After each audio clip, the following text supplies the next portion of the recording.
Just give me a thumbs up when you're ready. All right, this is Cade Park for Professor Sumner's class. I'm doing option B, and I'm just going to talk a little about my journey and relate it to Behold the Dreamers and Buddha in the Attic. So those two stories. So first, I'll just kind of start off with my story. When I was in high school, I pretty much grew up all throughout my younger years playing sports, football, baseball, basketball. So that's pretty much like what I knew. It was just play sports, go to school, and that's kind of like where my personality and where I lived and where I was comfortable. So as I got into high school, continued playing football and played football up to my freshman, sophomore, junior year. And so that was kind of like my comfortable zone. Like I was known for that. I was known for playing football, hanging, like just playing sports, going to school. And that was just where I was most comfortable. And just like in Buddha in the Attic and Behold the Dreamers, in Behold the Dreamers, the Jingos were very comfortable in Cameroon. They had family there. They were known. That was their comfort zone, right?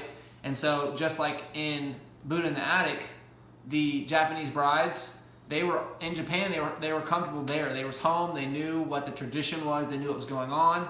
So for them, that was just where they were comfortable and where they felt at home. So as I kind of transition, I was my junior year going in. I got injured, right, and so I ended up losing my spot. I lost a bunch of weight due to the injury. A lot of the muscle that I had built up over my freshman, sophomore, junior year. So it entered this stage of transition where I was like, listen, all this stuff that I know so well, I don't know as much as I feel like I'm in this spot where I'm not comfortable anymore and I have to make a decision. So going into my junior year, I have this opportunity where it's either, hey, you can try to fight back for your spot, come back from such a tremendous loss and try to gain back your spot and gain back all the weight and all the stuff you need for football, or you can go and start preparing for college and the money that you have. Like financially, college is a big expense. So for me, I had to figure out whether or not going and getting a job and just start, since I wasn't going to play football in college, I had to go and try to figure out whether or not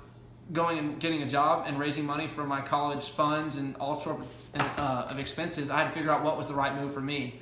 So after about a month of just kind of brutal sitting down and figuring these things out and weighing out my options, I figured that getting a job was my best offer. So I had to go into this stage where I was going into something that I didn't know, that I wasn't comfortable with. And I wasn't comfortable with, I had never worked before. I'd always just done sports throughout the summer and year round. And this was like the first time I had kind of gone out of my comfort zone. And just like the Japanese brides, they had to go across a country to go meet these men that they had never met before, that they were marrying. So they were going out of their comfort zone in such a tremendous way, which is way more than mine, but it's still they something that they had known, and they had to go to something new that they didn't know what the end result was going to be. They didn't know if it was the best decision. They didn't know if it was the worst decision. They just didn't know. And just like Behold the Dreamers, when the Jengas moved to America, they hoped for something better and something out of their comfort zone, but they didn't know. They didn't know if they were going to be able to stay there forever or if that was temporary. But they had to make a decision that they thought was the best decision at that moment, and we're going to figure it out later. But so after that, I started this new chapter of my life, and I started working this new job, ended up loving it, and I still work there to this day. So that was my senior year of high school. I'm a junior in college now. That's 3 years later. So I ended up loving this new job, felt really comfortable. I'm very comfortable with all my fellow employees and peers, and I mean, my boss is incredible. So it went from this stage of I was comfortable to this new thing, and obviously the transition wasn't easy, going from something I'd done my whole life to doing something new, but it was a transition that it just felt, it didn't feel easy at first, but it's something that I got used to, and that became my new comfort zone. So just like the Jengas, I mean, obviously in Behold the Dreams and Buddha in the Attic, their stories end up a little bit different. The Japanese brides end up going into a situation which is worse, and they end up getting in this, spot where they live some of them, not all of them, but they started living these these lesser lives in America, and it didn't work out to the best that they wished.